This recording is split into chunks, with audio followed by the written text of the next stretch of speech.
Bismillahirrahmanirrahim. Assalamu alaikum students. In this lecture we will study a role in metabolism of ascorbic acid and fat soluble vitamins. Ascorbic acid vitamin C इसका metabolism में role है कि ये acts as coenzyme of ऑक्सीडोरिडक्टेजेस. ऐसे enzyme के oxidation reduction को catalyse करवाएंगे, उन्हें ऑक्सीडोरिडक्टेजेस कहलाते हैं. तो इसकी एग्जांपल्स हैं those involve in hydroxylation of lysine and proline. ये दोनों अमाइनो एसिड्स हैं. इन अमाइनो एसिड्स की हाइड्रोक्सिलेशन मीन इनमें हाइड्रोक्सिल ग्रुप को ऐड करवाना है, तो अंडर कोलेजन सिंथेसिस. दूसरा इसका रोल है एक्ट्स एज एन एंटीऑक्सीडेंट. ये बड़ा पावरफुल एंटीऑक्सीडेंट होता है.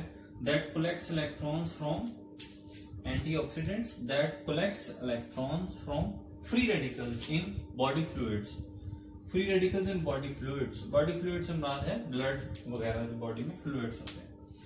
थर्ड इसका रोल है डिग्रेडेशन ऑफ टायरोसिन. फोर्थ है एब्जॉर्प्शन ऑफ आयरन. फिफ्थ है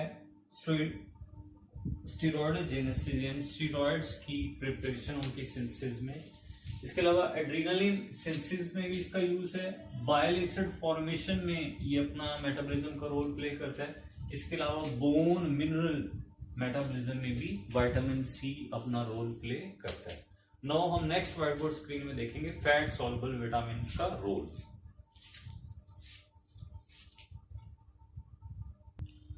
स्टूडेंट्स आप नेक्स्ट व्हाइट बोर्ड स्क्रीन में देख सकते हैं फैट सॉल्युबल विटामिन्स. इसकी जनरल कैरेक्टरिस्टिक्स जो है वो विटामिन ए, डी और के और ई इसमें इन्वॉल्व होते हैं इस क्लास में. और विटामिन के अलावा बाकी कोई भी इन एंजाइम में कोई एंजाइम का काम नहीं करता.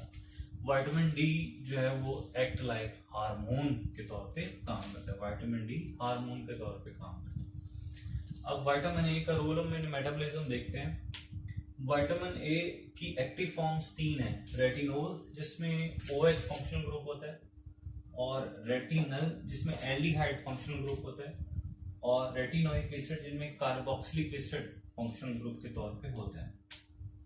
जो आप वैसे भी ऑर्गेनिक केमिस्ट्री में ये कॉमन सेंस की बात है कि अगर अल्कोहल की ऑक्सीडेशन करें तो एल्डिहाइड बनता है, एल्डिहाइड की ऑक्सीडेशन करें तो फिर कार्बोक्सिलिक एसिड बनता है. तो इसलिए हम ये कह सकते हैं कि जो रेटिनल यानी एल्डिहाइड और रेटिनोइक एसिड यानी कार्बोक्सिलिक एसिड, ये दोनों बनते हैं ऑक्सीडेशन ऑफ रेटिनॉल से. ऑक्सीडेशन ऑफ रेटिनॉल से ये दोनों बनते हैं. अब हम इनका अलग अलग रोल डिस्कस करते हैं. पहले रेटिनल को देखते हैं. विटामिन ए जो है ये बड़ा इंपॉर्टेंट है for vision mediated bye rod sales, के जो हमारी आंखों का जो काम है वो विजन करना, देखना है. तो ये विजन वो किस की हेल्प से करते हैं? रॉड सेल्स की हेल्प से ये विजन जो है वो की जाती है. और रॉड सेल्स में क्या सारा जो है वो मेटाबॉलिज्म चलता है. विजुअल पिगमेंट जो रॉड सेल्स में होता है वो रोडोप्सिन होता है. विजुअल पिगमेंट से मुराद है वो पिगमेंट जो विजन करने में, देखने में यूज होगा. आंख के अंदर जो ब्रेन को ये मैसेज देगा कि आप ये चीज देख रहे हो, उसे कहेंगे विजुअल पिगमेंट. ये रोडोप्सिन होता है और ये कहाँ पाया जाता है? रॉड सेल्स में, जो कि रेटिना में मौजूद होते हैं. रोडोप्सिन एक्चुअली बना होता है दो चीजों को मिलाने से. Binding 11 cis retinal to apoprotein opsin, यानी 11 सिस रेटिनल और ऑप्सिन, इन दोनों को मिलाने से जो है इन दोनों की कॉम्बिनेशन से बना होता है रिडोप्सिन. इन दोनों के कॉम्बिनेशन से बना होता है रिडोप्सिन.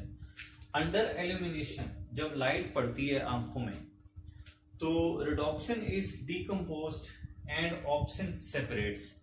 जो रिडोप्सिन है वो डिकम्पोज हो जाता है, उसमें से ऑप्सिन अलग हो जाती है. इसके बाद पीछे रह जाता है उसमें रेटिनल, 11 सिस रेटिनल. रेटिनल आइसोमराइज होता है और रिड्यूस होता है, यानी रेटिनल यानी एल्डिहाइड फंक्शनल ग्रुप. अगर इसकी ऑक्सीडेशन होगी तो कार्बोक्सिलिक एसिड बनता है, अगर इसकी रिडक्शन होगी तो अल्कोहल बनता है. तो इसलिए रेटिनल की आइसोमरेजन होती है और ये रिड्यूस होता है इनटू रेटिनोल। आइसोमरेजन से मुराद है कि पहले ये था 11 सिस रेटिनल, अब ये चेंज हो जाएगा ऑल ट्रांस रेटिनल, सिस से ट्रांस में ये चेंज हो जाएगा, और उसके बाद ये रिड्यूस होकर चेंज हो जाएगा ओल में, यानी अल्कोहलिक ग्रुप में। हम मजीद आगे इसके पॉइंट्स और देखते हैं कि किस तरह काम होगा।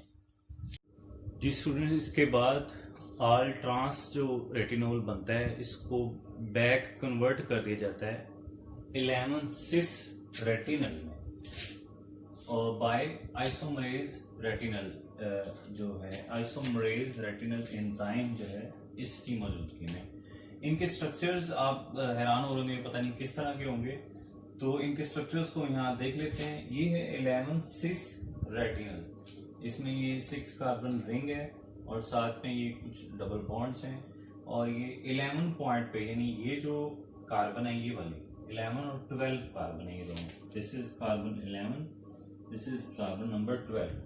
यहाँ पर दोनों सिस हैं, यानी दोनों तरफ जो कार्बन एटम्स हैं ये वाला और ये वाला वो सेम साइड में डबल बॉन्ड के, इसलिए इसको सिस कहते हैं। तो 11 पॉइंट पे जो सिस है रेटिनल अल एल्डिहाइड फंक्शनल ग्रुप की वजह से कहा जाता है, जिसे हम केमिस्ट्री में CHO से रिप्रेजेंट करते हैं एल्डिहाइड फंक्शनल ग्रुप। तो ये 11 सिस रेटिनल है। और ओल रेटिनोल क्या होगा अगर यहाँ पर जो है वो हाइड्रोजन ऐड कर दिए जाएं, एल्डिहाइड ग्रुप को अल्कोहलिक ग्रुप में चेंज कर दिया जाए, तो इसको फिर कह देंगे रेटिनोल। तो 11 सिस रेटिनल बैक बनती है। जो ऑल ट्रांस रेटिनल है उसका स्ट्रक्चर क्या होगा, इसमें तमाम के तमाम जो डबल बॉन्ड्स हैं वो ट्रांस फॉर्म है। देखें ये डबल बॉन्ड है, इसमें ये कार्बन इस तरफ है तो नीचे वाला कार्बन इस तरफ है, नहीं डबल बॉन्ड के ऑपोजिट कार्बन है, तो इसको कहते हैं ऑल ट्रांस और इसको कहते हैं ऑल 11 सिस, यानी सिर्फ 11 पर सिस है, बाकी सारे के सारे कार्बन जो है वो ट्रांस जो है वो होते हैं। तो इन दोनों में डिफरेंस है। अगर ओल की बात करेंगे तो यहाँ एल्डिहाइड के बजाय ग्रुप आ जाएगा अल्कोहलिक, और अगर अल की बात करेंगे तो फिर एल्डिहाइड फंक्शनल ग्रुप होगा। This is 11 cis retinal, this is all trans retinal.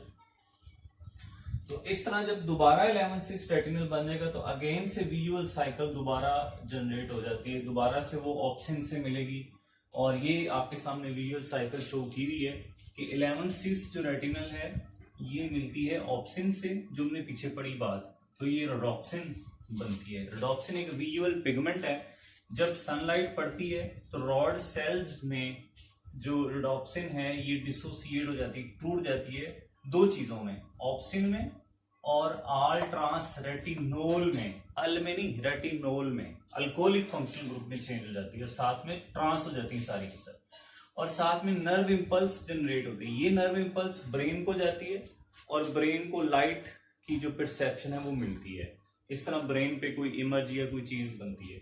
वापस ये 11 ट्रांस ऑल ट्रांस रेटिनोल वापस रेटिनल आइसोमरेज की मौजूदगी में 11 सिस रेटिनल में चेंज होता है और दोबारा से ये साइकिल अगेन चलना शुरू हो जाती है। तो नाउ हम इसके बाकी जो विटामिन ए की जो बाकी फॉर्म्स है उनके डिस्कशन करते हैं। जी स्टूडेंट्स, नाउ हम विटामिन की सेकंड फॉर्म रेटिनोल के रोल को डिस्कस करते हैं। रेटिनोल जब इसमें फास्फेट ग्रुप ऐड होता है, when phosphorylated mean addition of phosphate group, it serves as an anchor. जैसे रूट्स जो हैं वो प्लांट्स के लिए, ट्रीज के लिए एक एंकर का काम करती हैं, मतलब ट्री को या प्लांट को उसकी जगह पर जमा के रखती हैं। तो ये एंकर का काम करता है किसके लिए, for the growing chain of oligosaccharides.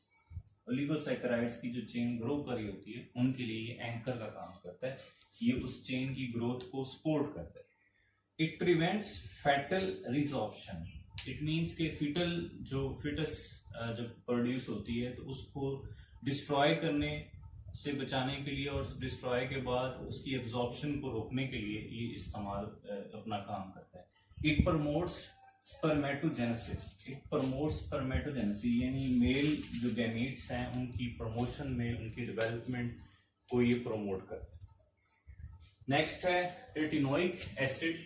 यानी अगर आप रेटिनोल में कार्बोक्सिल ग्रुप की जगह कार्बोक्सिलिक ग्रुप लगा दें COOH, तो ये रेटिनोइक एसिड बन जाता है। इसका रोल क्या है? It controls gene expression. ये न्यूक्लियस जो है उससे जो जीन्स उसमें मौजूद है उनके एक्सप्रेशंस को, यानी उनसे बनने वाली प्रोटीन्स को ये कंट्रोल करता है। It resembles steroid hormones because of this property. इसकी इस खूबी की वजह से हम कह सकते हैं कि स्टीरॉयड हार्मोन्स के साथ रिजेंबल करता है, क्योंकि वो भी इसी तरह का फंक्शन देते हैं। उसके बाद इसका तीसरा काम है promotes epithelial differentiation and acts as a carrier of oligosaccharides. यानी ये एंकर है ओलिगोसैकेराइड्स की चेन फॉर्मेशन के, और ये कैरियर है, कैरियर ऑफ ओलिगोसैकेराइड्स। किस काम के लिए? फॉर ग्लाइकोप्रोटीन सिंथेसिस, यानी ग्लाइकोप्रोटीन की तैयारी में ये ओलिगोसैकेराइड्स के कैरियर का काम करते हैं। तो this is up to our lecture with vitamin A. In next lecture we will see the remaining fat soluble vitamins. Thank you for watching. Allah Hafiz.